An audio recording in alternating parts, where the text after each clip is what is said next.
শোনা যাচ্ছে?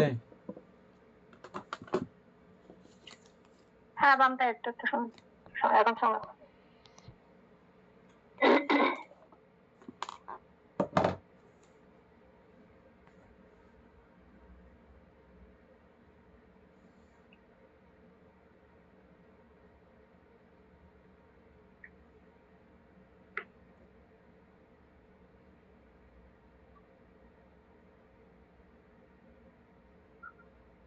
বামটা এটা পারমার্থিক সত্য অনুসারে যদি আমরা মানে বুঝি, কোন অজর অব্যয় অবিনশ্বর আত্মা দেবতার আকারে বা মনুষ্যের আকারে বা অন্য কোন সত্যের আকারে বিদ্যমান নেই, যেটাকে আমরা অনেক সময় আত্মা মনে করতাম। এটা পারমার্থিক সত্য অনুসারে এটার কোনো মানে ইয়া নেই।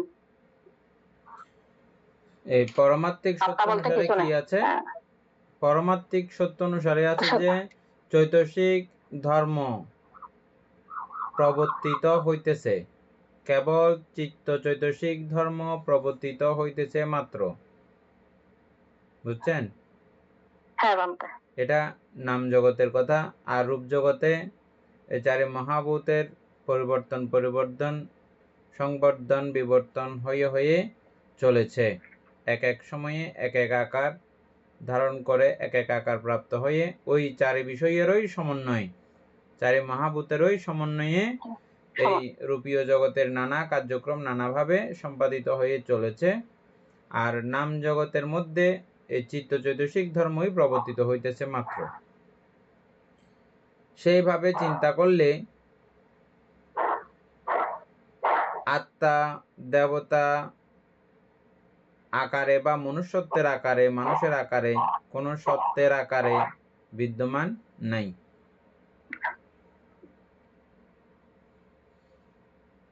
এই সমস্ত জীব শুধু কর্মশক্তির স্বল্পস্থায়ী বিকাশ মাত্র।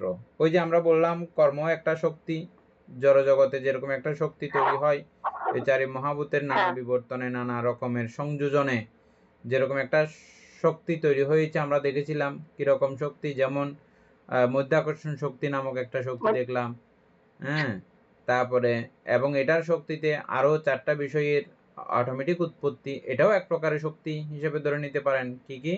বর্ণ গন্ধ রস ওজ, এই চারটা, এই চারিটা, এটা অটোমেটিক ভাবে, এটা সব সময় সার্বক্ষণিক ভাবে আছে। যেমন এদের গুণাবলী ঠিক এই চৈতসিকের সমন্বয়ে কর্ম নামক একটা শক্তি তৈরি হয়। সিস্টেমে যে পর্যন্ত গেলে কর্ম তৈরি হচ্ছে সে পর্যন্তর কথা আর কি। হ্যাঁ, এই যে তৈরি হলো ওই কর্মশক্তির স্বল্পকাল স্থায়ী বিকাশ। স্বল্পকাল বলতে আপনি যদি এখানে 84,000 কল্পও যদি চিন্তা করেন, আমরা সর্বশ্রেষ্ঠ প্রাণীকুলের আয়ু 84,000 কল্পও দেখেছি না? ওই 84,000 কল্পও মহা অনন্তকালীন সময়ের দিক থেকে চিন্তা করলে এটা স্বল্প স্থায়ী মাত্র, খুব স্বল্পকালীন একটা সময়। বুঝছেন?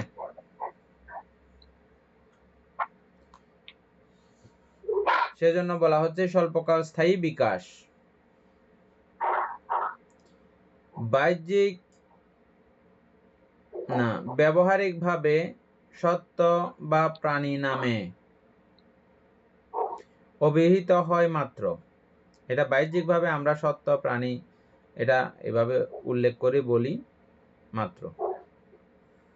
যাহাকে সত্য বা প্রাণী বলা হয় তাহা কেবল জড় অজরের অর্থাৎ নাম রূপের সংযোগ মাত্র। যাহাকে আমরা সত্য বা প্রাণী বলি এটা কিসের সংযোগ? নাম এবং রূপের সংযোগ মাত্র। জড় শুধু কতগুলি শক্তি ও গুণের বিকাশ মাত্র। যেমন জড়ের কথা বললাম, একদম অবিনিবার্য রূপ থেকে শুরু করে এবার এই বিষয়ে এতটুকু পড়লে ওই বিষয়ে এতটুকু পড়লে আরেক জাতীয় পদার্থ হয়ে যাচ্ছে। হ্যাঁ, কিন্তু মূলত কিন্তু ওই চারি ধাতু। বুঝছেন? হ্যাঁ বামটা রঙের কথা বলছিলেন। এমনি নর্মালি বুঝেন তো না চারি ধাতু? হ্যাঁ বান্তে, পৃথিবী ধাতু, আপ ধাতু, তেজ ধাতু। একদিন আমি এটা করব, আপনাদেরকে জিজ্ঞেস করবো আলাদা আলাদা করে। হ্যাঁ, আচ্ছা। এটা না বুঝলে এগুলো বোঝা বহুত কষ্ট আছে। চারি মহাভূত না বুঝলে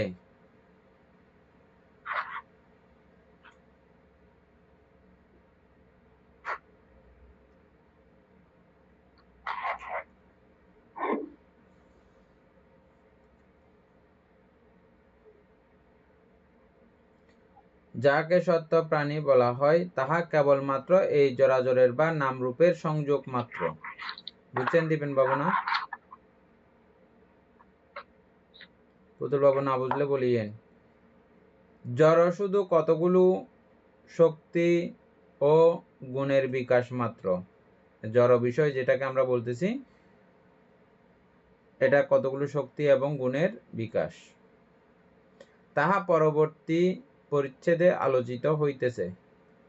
এরপরে আমরা পাব চিত্ত উৎপত্তি বিলয়শীল, চৈতসিকের সংমিশ্রণ ভিন্ন অন্য কিছু নহে। এই চিত্ত উৎপত্তি বিলয়শীল এবং চৈতসিকের সংমিশ্রণ ছাড়া এখানে আর অন্য কিছু নাই। চিত্তের মধ্যে চৈতসিকের সংমিশ্রণ ছাড়া অন্য কোনো বিষয় আছে কি?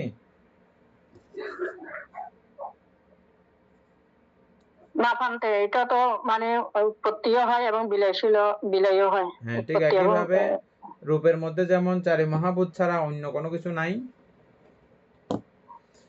নামের মধ্যেও চৈতসিক ছাড়া অন্য কোনো কিছু নাই।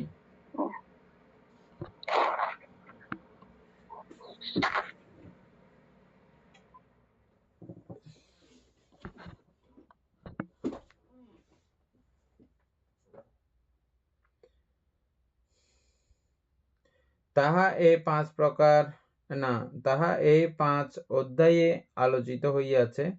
যদি কর্মের কারক নির্ণয় করিতে হয় তবে বলিতে হয় হেতু সংযুক্ত চেতনাই কর্মের কারক। আর একান্ত যদি আপনি কর্মের কারক আছে বা কর্মের কারক যদি বাইর করতে চান তাহলে কাকে দায়ী বলতে হবে? চেতনা। হেতু সংযুক্ত চেতনা। লোভ দেশ মোহ অলোপ অদেশ অমোহ সংযুক্ত চেতনাই হচ্ছে যে এই কর্মের কারক। বুঝছেন? আর তার চেতনার কারককে এবার প্রশ্ন আবার চলে আসতেছে না? হ্যাঁ বান্তে, এই চেতনার কারককে হেতু সংযুক্ত চেতনা। কর্মের কারক হচ্ছে যে হেতু সংযুক্ত চেতনা। লোভ দেশ মোহ অলোপ অদেশ মোহ। এখন আমি যদি বলি যে কি এই চেতনার কারককে, চেতনা চৈতসিক, চেতনার কারক হচ্ছে যে ওই অবিদ্যা এই চেতনাকে বানাইছে। বুঝছেন?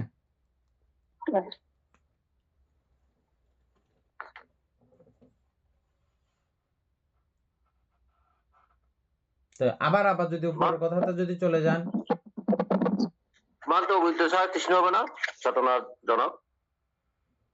পুরো লাইনটা আর কি ওইটা আমরা আগে যেটা দ্বাদশ নিদান যেটা জানছি আর কি, ওই সিস্টেম অনুযায়ী।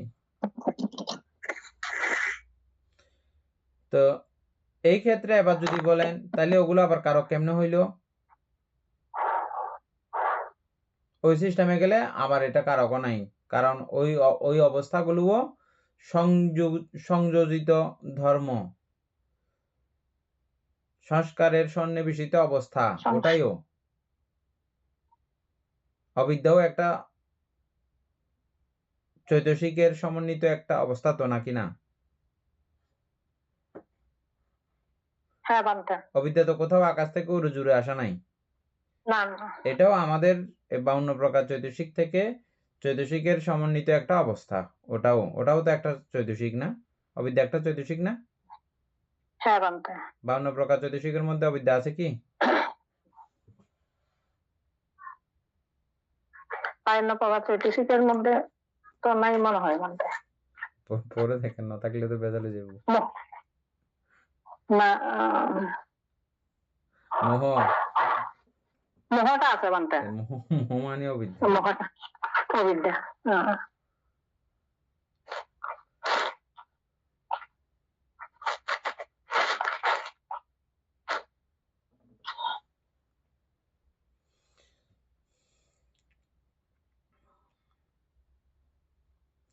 এমন কোন চৈতসিক আছে যেটা ব্যক্তিগতভাবে তৈরি হয়, ব্যক্তিগত বিষয় দিয়েই তৈরি হয়?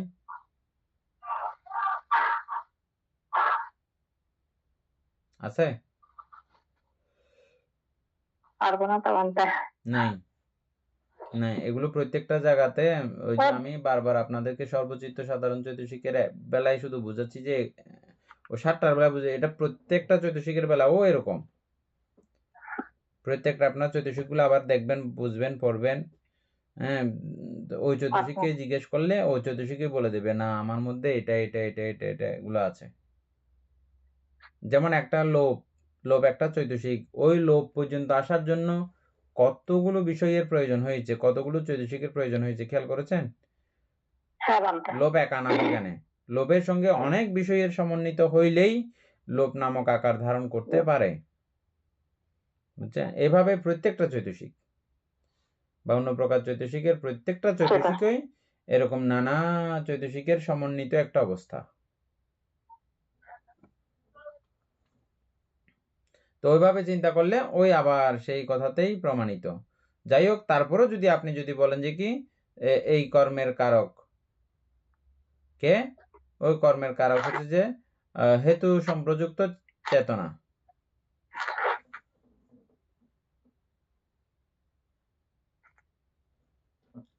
আশা করি বুঝতে পারছেন।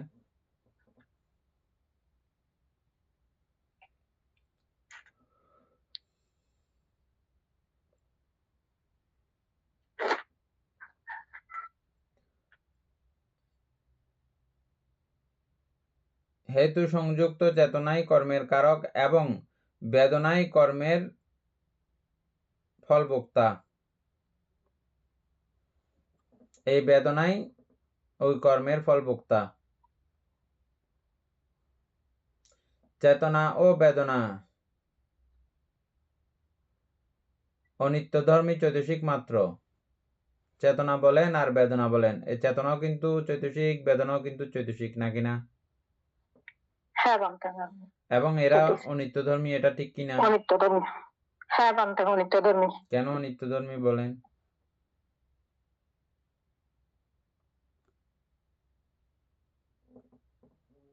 এখানে ওই যে আমরা চিত্ত চৈতসিকের মধ্যে আমরা যেগুলো এগুলো পরে আসছি, এখানে তো উৎপত্তি এবং বিলয় আছে, ধ্বংস আছে। আমরা ভবাঙ্গ থেকে যদি যাই, ভবাঙ্গের পরে মানে যেটা একটা পরে একটা টাকা লেগে লেগে পরিবর্তন হয়ে, ক্ষণে ক্ষণে পরিবর্তন হয়ে অনিত্য হয়ে যাচ্ছে বলতে।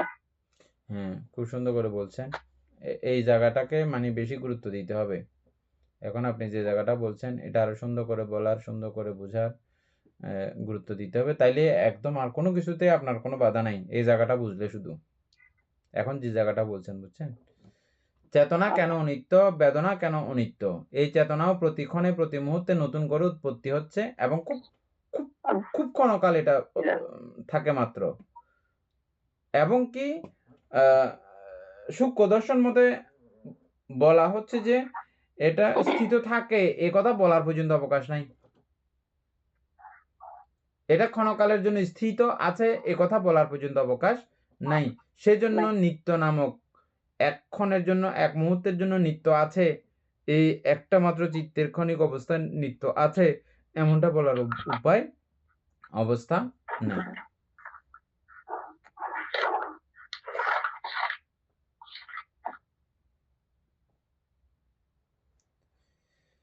সবকিছুকে মিলিয়ে মিশিয়ে এই মাঝখানের যে একটা অস্তিত্ব, এটা বহু সময় সাপেক্ষ নিয়ে একটা অবস্থা এরকম করে তৈরি হয়। ওই মাঝখানের অবস্থাটা ভাবলে, চিন্তা করলে মনে হয় যে না, এটা স্থিত আছে, স্থিত ছিল, এমনটা আমাদের চোখে ভ্রম বা মিথ্যাভাবে প্রতীয়মান হয়। কিন্তু পরমাত্মিকভাবে এই প্রত্যেকটা অবস্থার উৎপত্তি এবং ধ্বংসের মধ্যে দিয়ে এই পুরো ঘটনাটা প্রবাহিত হয়ে থাকে। সেজন্য এই জায়গাগুলো চেতনা ও বেদনা হচ্ছে যে অনিত্যধর্মী চৈতসিক মাত্র, এটা বললে মাত্র ওই জায়গার কথাগুলো এভাবে বুঝতে হবে। মিলিন্দরাজ জিজ্ঞাসা করিলেন, ভান্তে নাগসেন, কর্ম কোথায় থাকে? কে জিজ্ঞেস করছে? রাজা মিলিন্দ। মিলিন্দারাজ কাকে জিজ্ঞেস করছে? নাগসেন বান থেকে। নাগসেন বান থেকে কর্ম কোথায় থাকে? আমরা এটা আগে আলোচনা করেছিলাম, আপনাদের সকলের ধারণা আছে।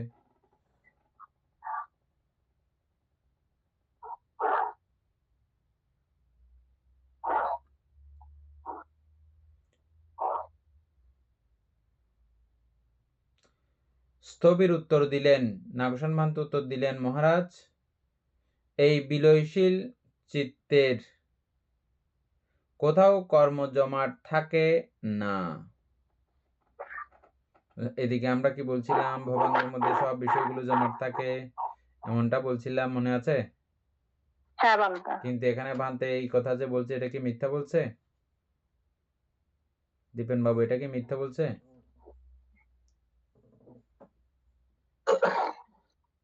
ভান্তে ভবাঙ্গ যতক্ষণ থাকে ততক্ষণ হয়তো এখানে কর্ম থাকতে পারে, কিন্তু ভবাঙ্গ শেষ হওয়ার পর তো এখানে কি আর কর্মটা কি থাকে? বলেন অমিতা বড়ুয়া। হ্যাঁ বান্তে, এখানে যেহেতু মানে এখানে প্রতিটি ক্ষণে ক্ষণে উৎপত্তি এবং বিলয় হচ্ছে আমাদের ভবাঙ্গ থেকে একদম ইয়ে পর্যন্ত, তো এখানে তো কর্ম জমা থাকার কথা নয়। কিন্তু ওই ভবাঙ্গে তো আমরা পরে আসছি যে এই যে চিত্ত চৈতসিক সর্বচিত্ত চৈতসিক নিয়ে ভবাঙ্গ অবস্থা থাকে, কিন্তু ওইখানেও তো মানে উৎপত্তি এবং বিলয় হচ্ছে। হ্যাঁ, তাহলে এখানে তো কোথাও কর্ম জমা থাকার কথা নয়। পুরো বিষয়টা সাথে সুন্দর যেহেতু করে আসে নাই দীপেন বাবু, আবার বলেন সাজিয়ে গুছিয়ে। প্রশ্নটা আবার দেখেন। আমরা আগে বলছিলাম আমাদের সমস্ত কর্মরাশি এগুলো এই ভবাঙ্গ মাধ্যমে সেভকৃত হয়ে সেভভাবে থাকে, বা প্রত্যেকটা বিষয় এই জায়গায় যাইলে এইভাবে এটা সেভ হয়ে যায়, বুঝছেন? এই কথাটাকে এখানে পুরোপুরি কি বলছে,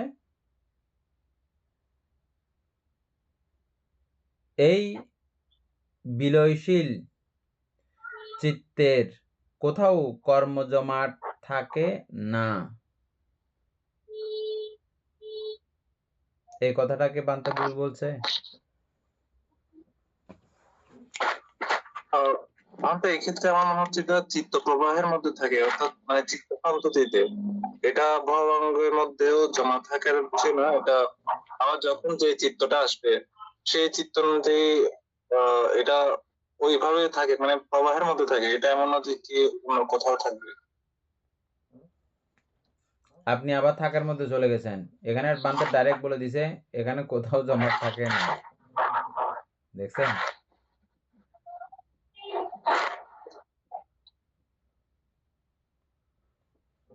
যদি ভান্তে না থাকে তাহলে এই কর্মের ফলগুলো কিভাবে আসে, কোত্থেকে আসে?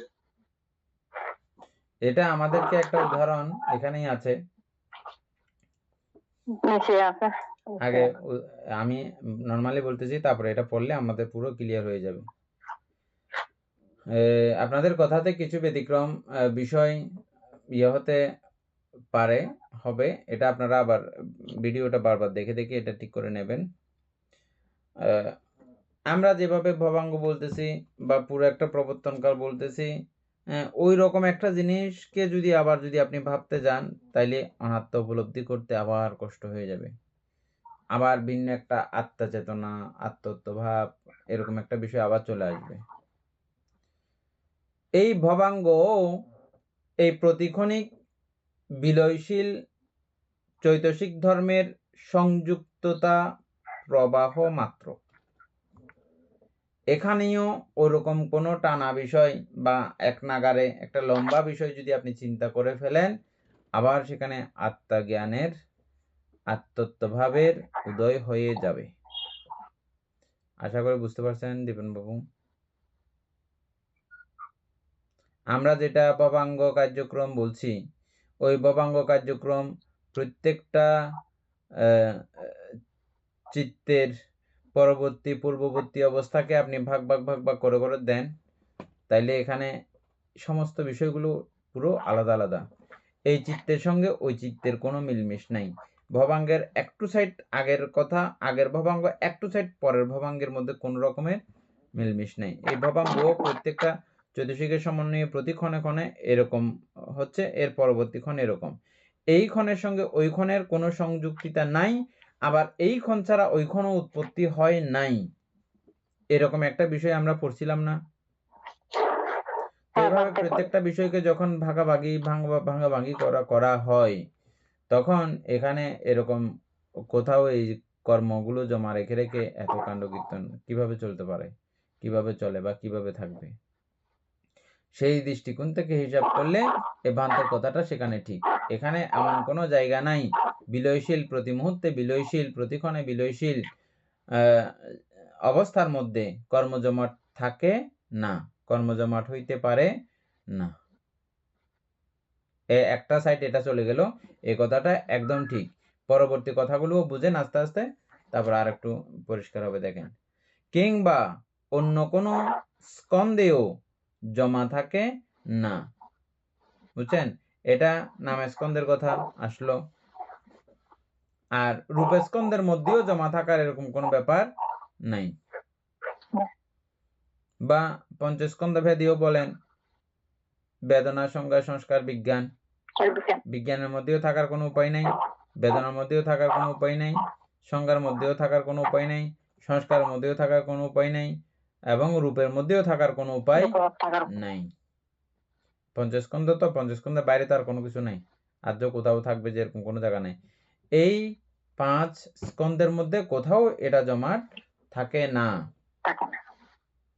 একেবারে ঠিক কথা এবং সত্যি কথা এগুলো, বুঝছেন? আম গাছের দেহে যেমন কোথাও আম জমা রহিয়াছে, এমন বলিয়া কেহ নির্দেশ করিতে পারে না। আম গাছের কোনো অংশে, শিকড়ের একদম সর্বজায়গাতেও খুঁজে দেখেন, অথবা যে জায়গা থেকে মাটি আহরণ করতেছে, মাটি থেকে পানি আহরণ করতেছে, মাটির গুণধর্মতা আহরণ করতেছে, ওইখানেও কোথাও আম আছে আপনি এমনটা প্রমাণ করাইতে পারবেন না, দেখাইতে পারবেন না। যাবে কি? যাবে না। ঠিক একইভাবে আমাদের এই পঞ্চস্কন্ধের মধ্যে কোথাও এরকম কর্মজমাট আছে, এই কথা বলা যাবে না, বলা যায় না, প্রমাণ করা যাবে না। এদূর পর্যন্ত ক্লিয়ার? দীপন বাবু, এদূর পর্যন্ত বুঝছেন? এখনো পুরো বিষয়টা আসবে না, আর একটু পরে আসবে। এই জায়গাটা বুঝলে আপনাদের অনেক বিষয় হালকা হয়ে যাবে। এটা একটু ভালো করে বোঝার চেষ্টা করুন।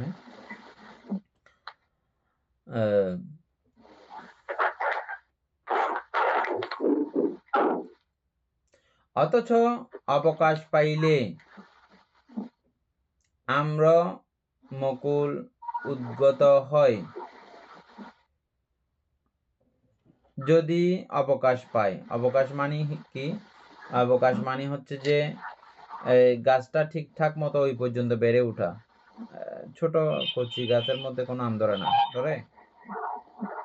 গাছের একটা নির্দিষ্ট বয়স এবং ব্যাপার আছে। ধান গাছে যেরকম একদম ছোট থাকতে, ক্ষেত থাকতেই এটা 3 মাসের পরে এটাতে ধান চলে আসতেছে, আম গাছের কিন্তু এরকম না।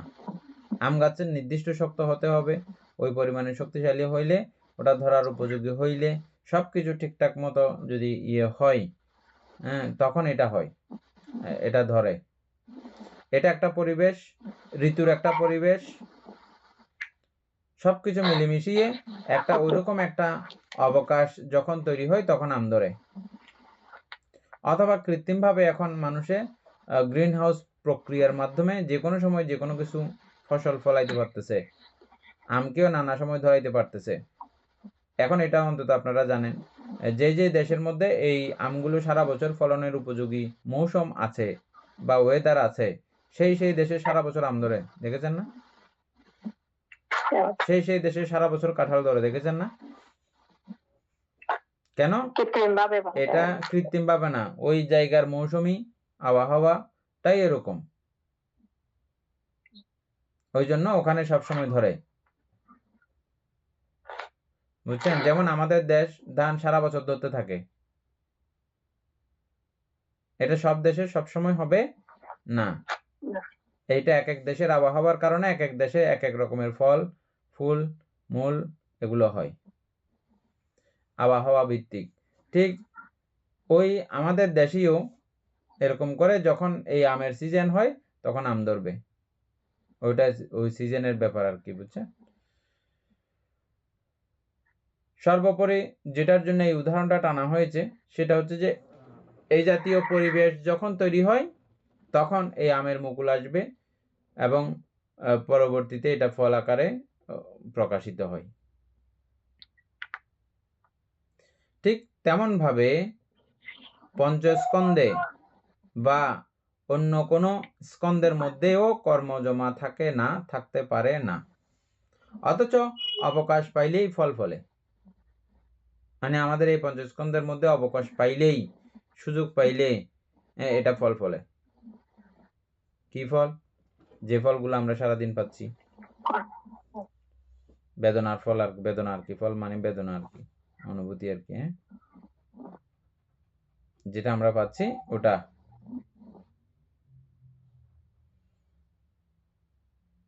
এগুলো আমাদের কর্মেরই বিকাশ। ওইদিকে বলা হচ্ছে যে কোনো দিকে কেউ জমা রাখার মতো কোনো কিছু কেউ নাই এখানে, আবার এদিকে বলা হচ্ছে যে সময়, পরিবেশ, সুযোগ সবকিছু ঠিকঠাক মতো পাইলে ওই ফলগুলোও ফলে। দেখছেন কত ডেঞ্জারাস কথা না? এদিকে বলা হচ্ছে জমা রাখারও কেউ নাই এখানে, আবার এদিকে বলা হচ্ছে যে পরিবেশ, সুযোগ, সময় সবকিছু যদি একাকার হয়ে যায়, মিলে যায়, এই ফল ফলে। এটা বুঝেন? বুঝতে পারেন এখন? দীপেন বাবু এই কথাটা বুঝতে পারেন?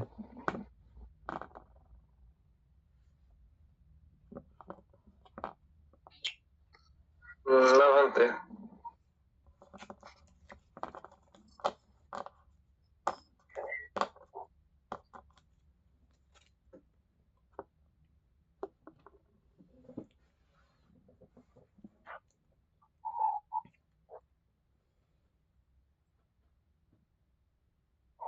এই যে চেতনাটা আসছে,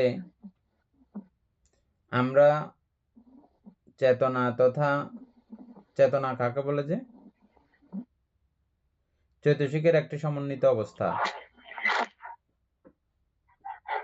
চৈতসিকের সমন্বয়ে গঠিত এই চেতনা বা প্রত্যেকটা কর্ম বা প্রত্যেকটা চিত্তই হচ্ছে যে চৈতসিকের সংযুক্তভূত একটি অবস্থা। এটা প্রতিক্ষণে উৎপত্তি এবং ধ্বংস হয়ে হয়ে প্রতিক্ষণে বিলয় হয়ে যাচ্ছে। যেটা বিলয় হচ্ছে সেটাকে আর পুনরায় কখনো পাওয়া যাবে না। যাবে? এটা শেষ হয়ে যাচ্ছে, এটার আর কোনো কার্যক্রম নাই। তো যদি নাই হয় এবং ওখান থেকে কোনো কিছু এখানের সংযোজিত কোনো ব্যাপার নাই, সেভাবে যদি হয় তাহলে এখানে জমা আছে, জমাটকৃত, রাখা, চলছে, রাখছে, এরকমও কোনো কিছু কি বলার কোনো অবকাশ আছে? সেটাও কোনো অবকাশ নাই। তাহলে সবকিছু নাই, তা আবার ফলবে কেমনে? ওরকম পরিবেশ পাইলে ফলটা আসবে কেমনে? হ্যাঁ, ওরকম একটি অবস্থা এই কর্মশক্তি, যেটা আমরা কিছুক্ষণ আগে জানলাম। কর্ম এমন একটা শক্তি, এই চৈতসিকের সংযোগে, হেতু সংযোগে এমন একটা শক্তির তৈরি হয় যেটার নাম আমরা কর্ম। এখানে আমাদেরকে কর্ম বলা হয়েছে না, বা চেতনা। লোভদেশ মোহ, অলোপদেশ অমোহ, হেতু সংযুক্ত চেতনা বা কর্মের এমন এক শক্তি আছে, ওই শক্তি প্রভাবে যখনই এরকম পরিবেশ উৎপন্ন হয় তখনই এই বিষয়গুলো ফল দেয়। নাই এটাও ঠিক, ফল দেয় এটাও ঠিক। ওই দৃষ্টিকোণ থেকে আবার জমা থাকে, আছে, এটা না থাকলে, ওই ইন্ধন না থাকলে, ওই কার্যকারণ না থাকলে, কার্যক্রম না থাকলে এটা আসবে কোত্থেকে? ওটা ছাড়াও এখানে উৎপন্ন হবে এমন কোনো ব্যাপার নাই।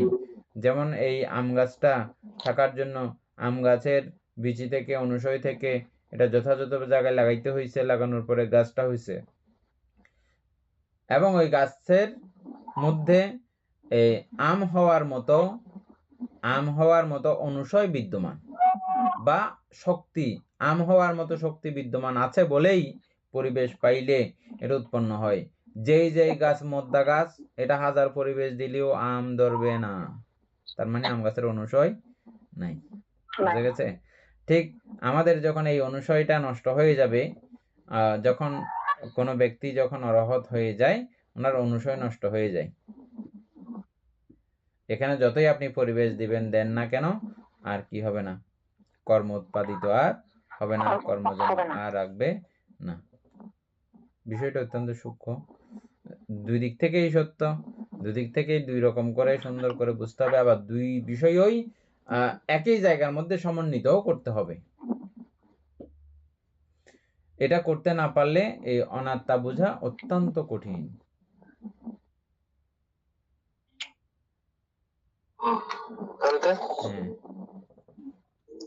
তাহলে সেটা এক প্রকার প্রাকৃতিক নিয়মের মধ্যে পড়তেছে না এই বিষয়টা প্রাকৃতিক সম্বন্ধও আছে, এবং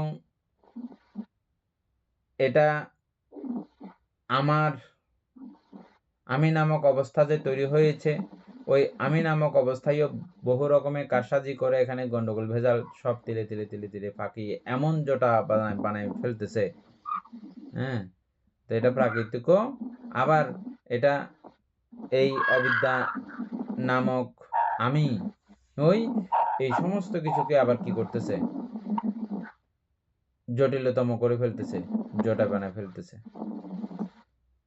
আবার সেই প্রাকৃতিক জিনিসকে যথাযথ বোঝা চিনার মাধ্যমে, অর্থাৎ বিদ্যা উপলব্ধি করার মাধ্যমে এই জটাকে আবার ছিন্ন করাও যায়, এবং মূল অবস্থা পর্যন্ত বোঝাও সম্ভব। আপনি যেটা বলছেন সেটা ডাইরেক্ট বলি নাই, অন্যভাবে ঘুরিয়ে বলছি। যেখানে যেখানে আমি চিত্ত চালানোর কথা বলছি, সেখানে সেখানে চিত্ত চালাই দিলে আপনি পুরো জিনিসটা আপনার হৃদয়ঙ্গম হবে আশা করি। বুঝছেন? ক্লিয়ার হচ্ছে না? না,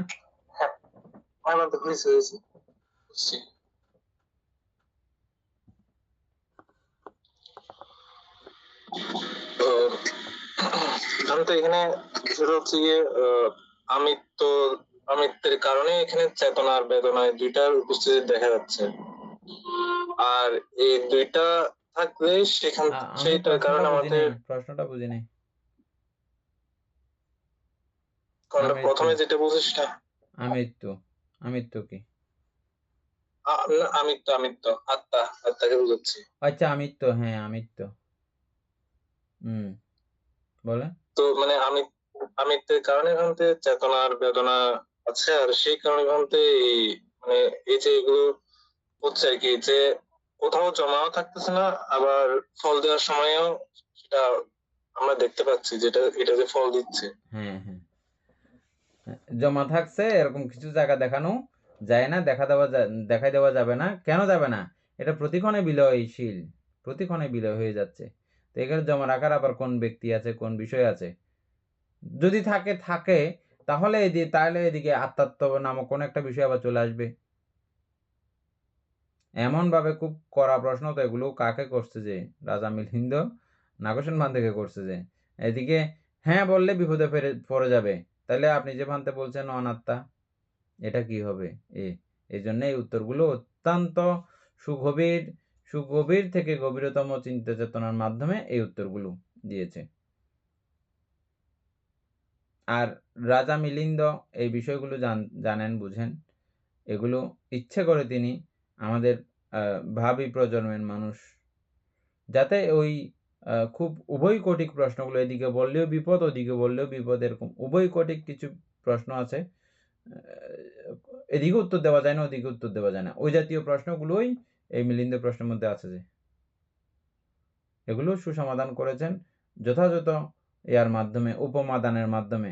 যেমন এই আম গাছের উপমা না দিলে বা বিভিন্ন গাছের উপমা না দিলে এটা আমাদের জন্য বোঝা খুব কষ্টের ব্যাপার হয়ে যাবে।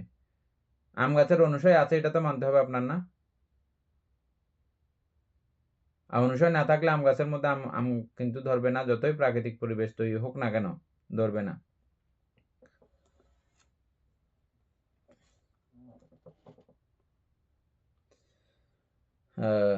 অথচ অবকাশ পাইলেই ফল ফলে। নৈসর্গিক শক্তি ও নীতির ন্যায় কর্মও মানসিক শক্তি ও নীতি। নৈসর্গিক শক্তি বুঝেন?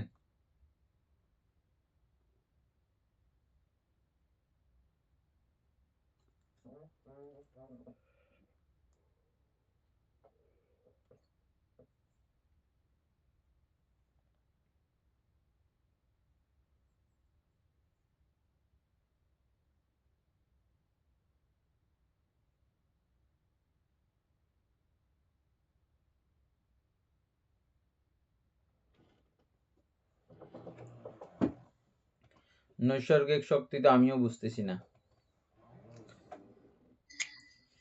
চ্যাটজিপিটি কে প্রশ্ন করছিলাম। হ্যাঁ, চ্যাটজিপিটি কি বলে? এটা বলছে প্রকৃতিগত, স্বাভাবিক বা জন্মগত। আমরা যেমন রাঙামাটিকে পুরা নৈসর্গিক স্বর্গ বলি, তারপরে ভারতেরও কিছু কিছু জায়গা আছে প্রাকৃতিক ভাবেই মহা সৌন্দর্যের একাকার, ওই জায়গাগুলোকে আমরা নৈসর্গিক স্বর্গ বলি। স্বর্গ নয় বটে, স্বর্গের মতো মানি সুন্দর বলে আমাদের মনের মধ্যে একটা ছবি আঁকি আমরা, এটা বাজরে স্বর্গের মতো সুন্দর। ওই স্বর্গ নয় বটে, স্বর্গের মতো একটা মানি ধারণা করি আমরা ওই মুহূর্তটাকে।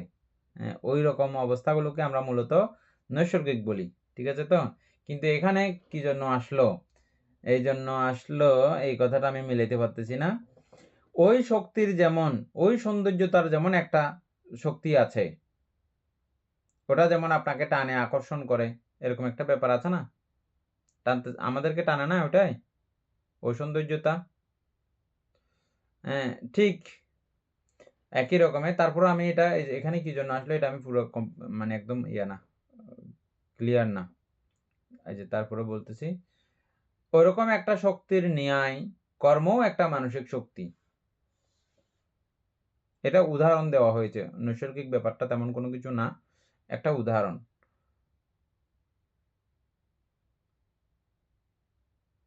ওই বিষয়টা দেখলে যেমন আমাদের মনের মধ্যে একটা ওটাকে দেখার একটা আকর্ষণ কাজ করে, ওটা একটা শক্তি আর কি মনে করেন। ওই যে আকর্ষণ কাজ করলো, যেমন এই প্রাকৃতিক ভাবে আমরা যেমন ইয়াটা দেখলাম, ওই উদাহরণটাই ঠিক আছে, মধ্যাকর্ষণ শক্তি। মধ্যাকর্ষণ শক্তি যেমন ধাতব পদার্থ চুম্বক, চুম্বকের একটা চুম্বকীয় ক্ষমতা তৈরি হয়েছে না, এটা একটা শক্তি না? ওই শক্তি যেরকম আছে ঠিক আমাদের এই কর্মও একটা মানসিক শক্তি ও নীতি, এটাও একটা এরকম একটা সেম ওরকম একটা কর্মের যৌথ সমন্বিত একটা কর্মের একটা শক্তি বা নীতি। এটা অবশ্য আমরা আগেও জানছিলাম, উদাহরণটা না হলেও আমরা আগে থেকে এটা বুঝি। যাই হোক, এই জন্য বুদ্ধ কর্মকে চতুর্বিধ অচিন্ত্যের মধ্যে অন্যতম অচিন্ত্য রূপে গণ্য করিয়াছেন। বুঝছেন? আমরা অচিন্তনীয় বিষয় অনেকগুলো পড়ছিলাম না? এই কর্ম অচিন্তনীয় বিষয়।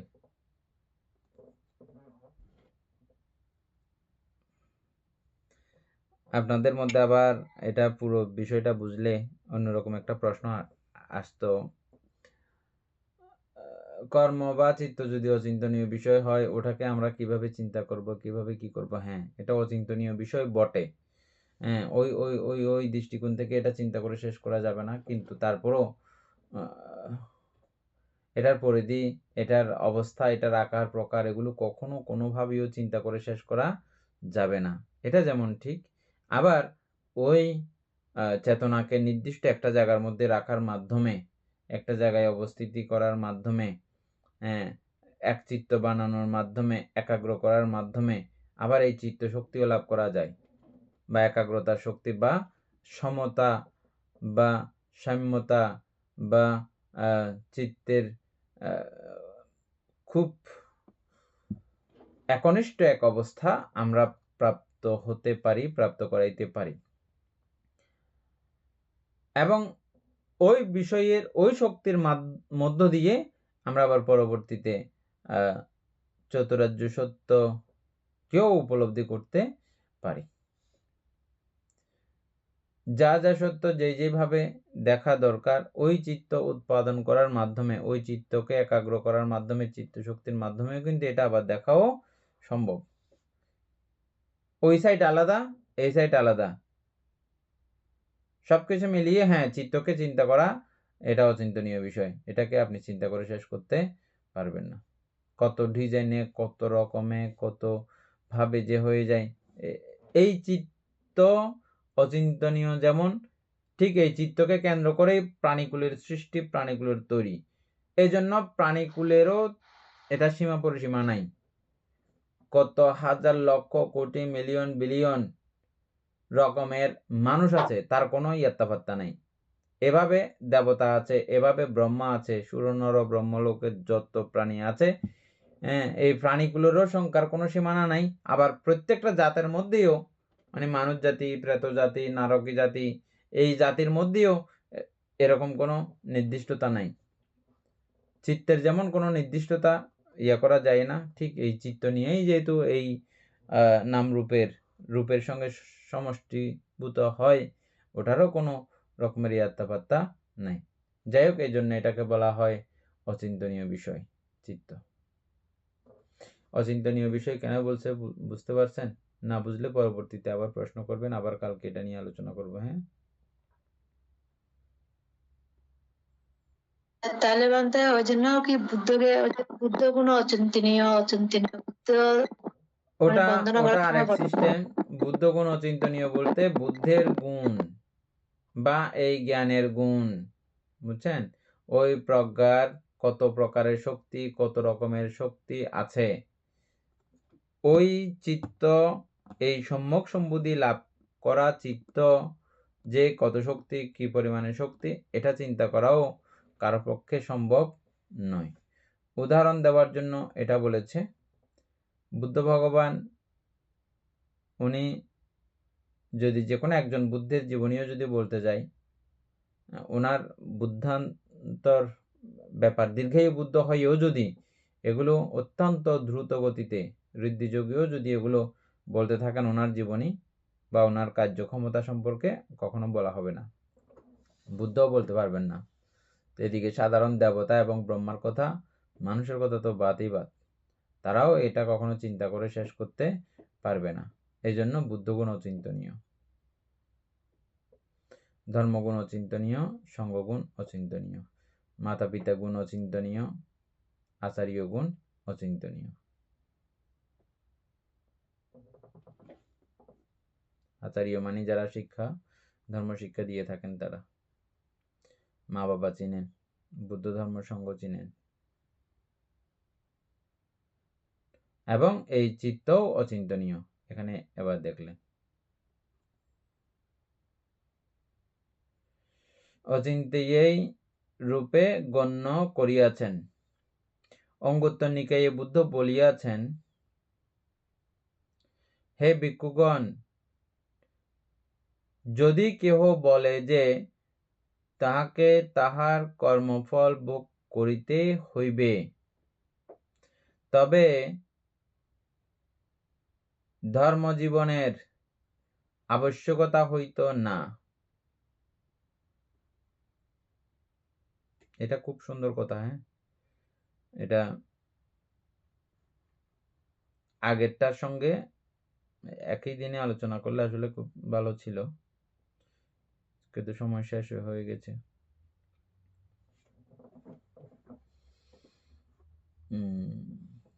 একটু করে করেন, আবার কালকে আর একটু করে দিবেন।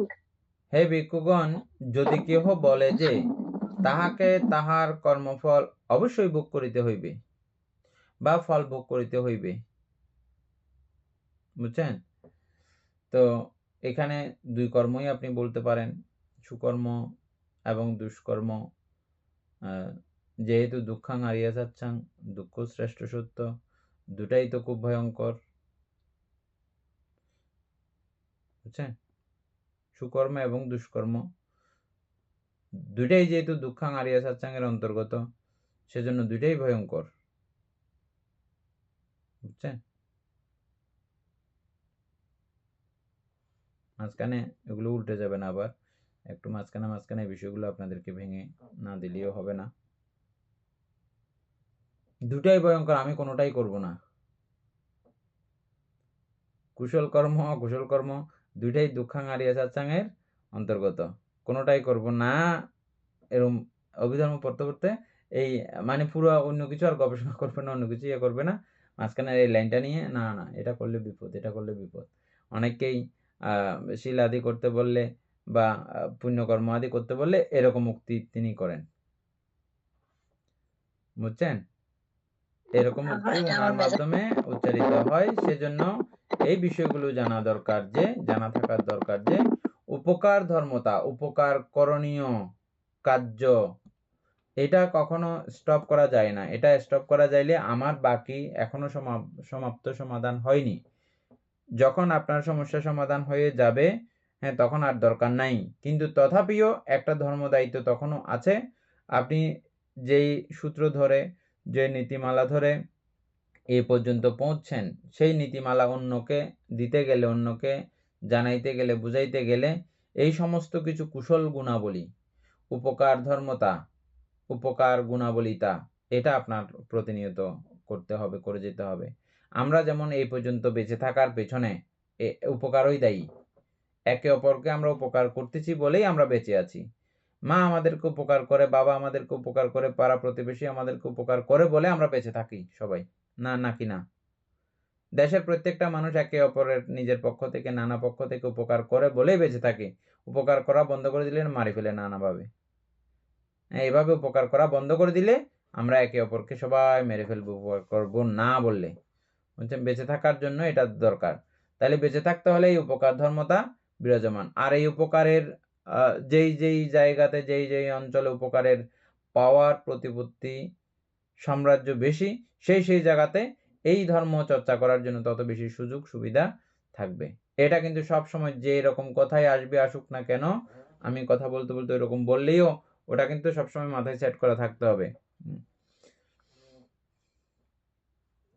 এবার বুঝেন এবার মূল কথাটা।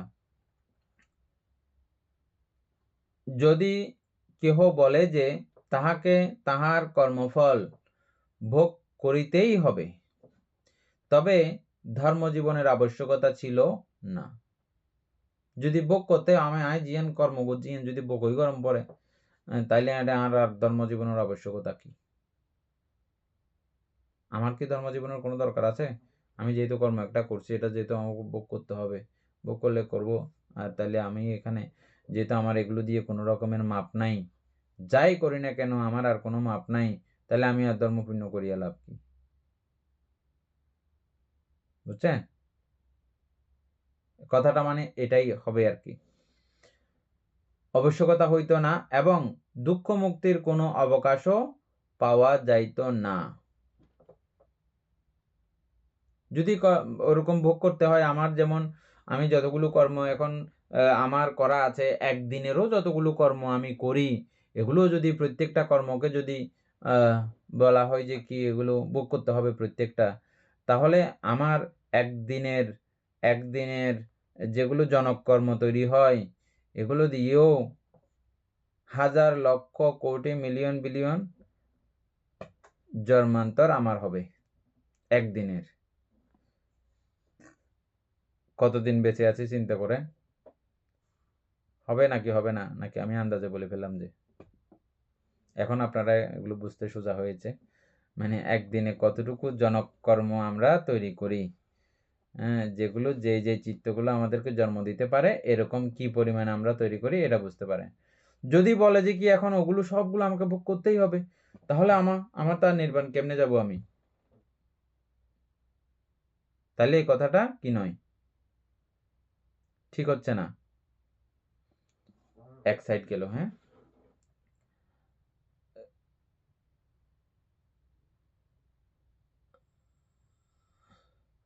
দুঃখ মুক্তির কোনো অবকাশও পাওয়া যাইত না। কিন্তু যদি কেহ বলে যে মানুষ যাহা বপন করে তাহারই ফল ভোগ করে, তবে ধর্মজীবনের আবশ্যকতা আছে।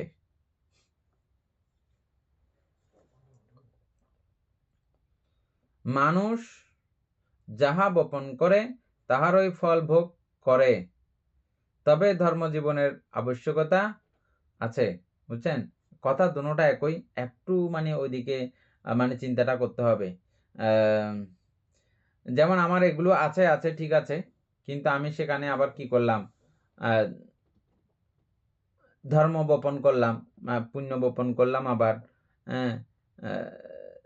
অর্থাৎ পুণ্যকর্ম করার কথা বলা হচ্ছে, বপন করে তাহারই ফল ভোগ করে, তবে এই ধর্মজীবনের আবশ্যকতা আছে এবং সম্পূর্ণরূপে দুঃখ মুক্তিরও অবকাশ রহিয়াছে।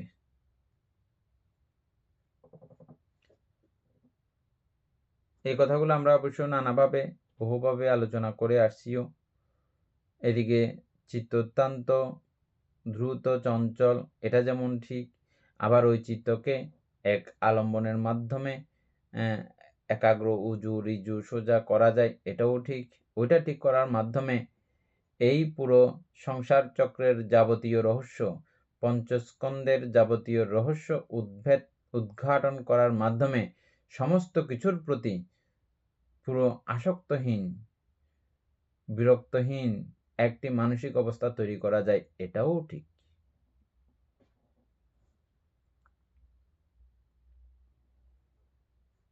এরপরের কথাগুলো আছে দেখেন, চিত্তোৎপত্তি হিসাবে দ্বাদশ অকুশল চিত্তই অকুশল কর্ম এবং অষ্টমহাকুশল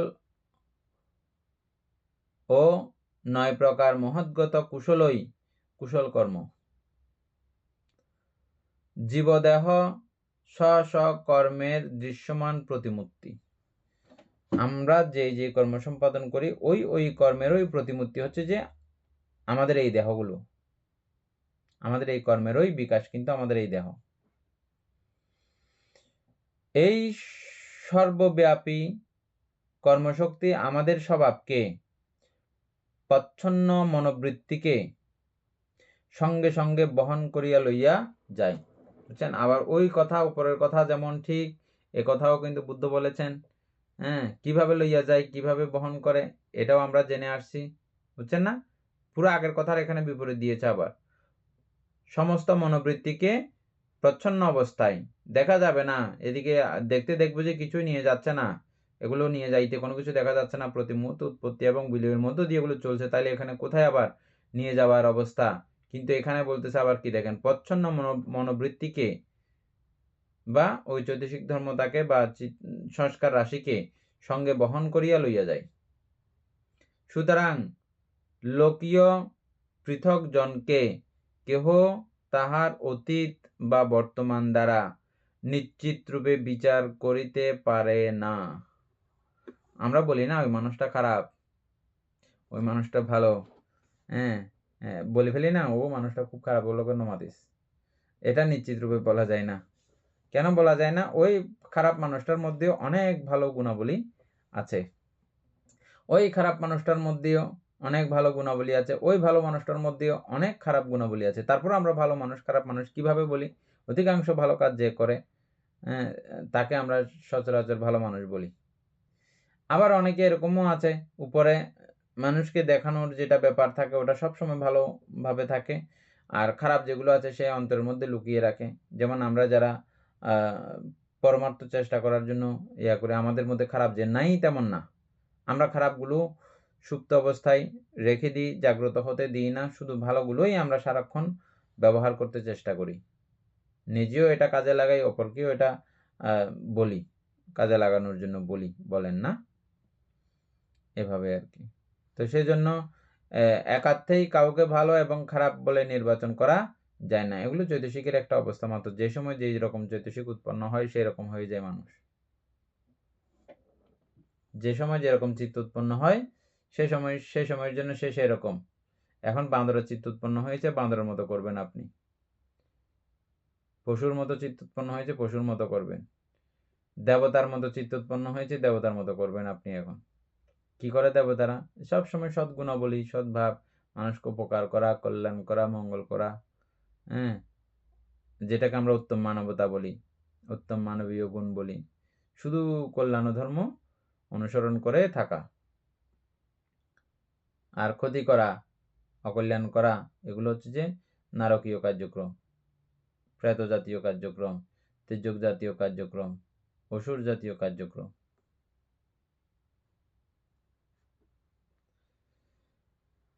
সুতরাং লোকীয় পৃথক জনকে কেহ তাহার অতীত বা বর্তমান দ্বারা নিশ্চিত রূপে বিচার করিতে পারে না। আশা করি এই কথাটা পুরো সুন্দর করে বুঝছেন। কোনো এক বিশেষ ক্ষণে কোনো ব্যক্তি কিরূপ আমরা শুধু তাহাই বিচার করিয়া বলিতে পারি। মানে কোন সময় ভালো থাকে, ওই সময়ের জন্য সে ভালো মানুষ। কোন সময় চুরি করে, তখন আর তাকে ভালো মানুষ আর বলা যাবে না, তখন তাকে চোর বলতে হবে। যে সময় ডাকাতি করে সে সময় তাকে ডাকাত বলতে হবে, হবে না? তো সেজন্য নির্দিষ্ট করে এটা বলা যাবে না। ব্যক্তি এখানে একটি কথা আবার বলা আছে সুন্দর করে, পৃথক জনের একটা বিষয় লেখা আছে, দেখছেন? এটা পৃথক জনের বেলায় এগুলো বিচার্য। পৃথক জনের গণ্ডি পার হয়ে গেলে এই কথা আর প্রযোজ্য, বিচার্য নয়। দীপেন বাবু বুঝছেন মাঝখানে এই কথাটা কেন, পৃথক জনটা কেন ব্যবহার করে ফেলা হয়েছে? লোকীয় পৃথক জনকে কেহ অতীত বর্তমান দ্বারা নিশ্চিত রূপে বিচার করিতে পারবে না।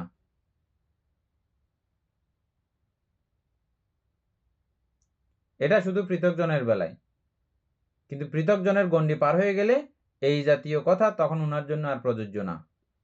উনার বেলায় সম্পূর্ণ ভিন্ন বিষয়টা। কেন?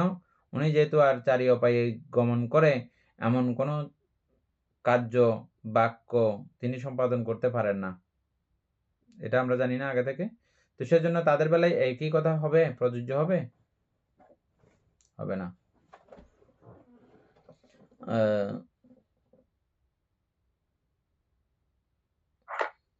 এখানে ওই পৃথকজন, অন্ধ পৃথকজন আছে, তারপর অন্ধ পৃথকজন বলেন, কল্যাণ পৃথকজন বলেন, পৃথকজন পৃথকজনই। কল্যাণ পৃথকজনরা বেশি চেষ্টা করে, তবে হাজার চেষ্টা করলেও এরা উড়ুস্তুর করে যদি এখানে প্রতিকূল বায়ু বয়, প্রতিকূল ঝামেলা তৈরি হয়, উনি ঝামেলাতে পড়ে যান এবং ঝামেলাযুক্ত কার্যক্রম তিনি করে ফেলেন। ওই কল্যাণ পৃথকজনে যে সবকিছু আটকাইতে পারে এমন কিন্তু না, বুঝছেন? যদি আটকানো যাইতো তাহলে বোধিসত্ত্বগণ কখনো নরকে যেতেন না। ওনারা কল্যাণ পৃথকজনের মধ্যে শ্রেষ্ঠতম ব্যক্তিত্বের মধ্যে তারা পড়েন। এখন বুঝছেন না?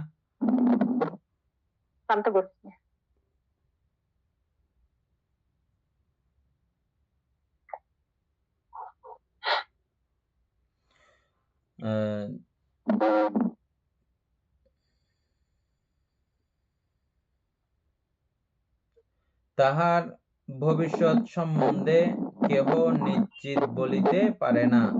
ব্যক্তি বিশেষ মৃত্যু শুধু ক্ষণস্থায়ী ঘটনার ক্ষণস্থায়ী পরিণাম। ওই ক্ষণস্থায়ী ঘটনার ক্ষণস্থায়ী পরিণাম। আমাদের প্রত্যেকটা অবস্থাগুলোই এরকম, যেই ক্ষণে যেমন হয় সেই ক্ষণের জন্য তেমন। এই জন্য কোনো একটা বিষয়কে কেন্দ্র করে শুধু আপনি চলতে থাকলেন পথ হবে না।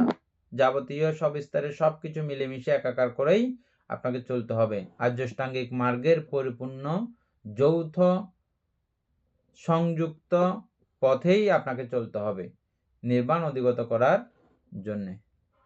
এটা তো আজকে শেষ হবে না, এর দূর পর্যন্ত থাক,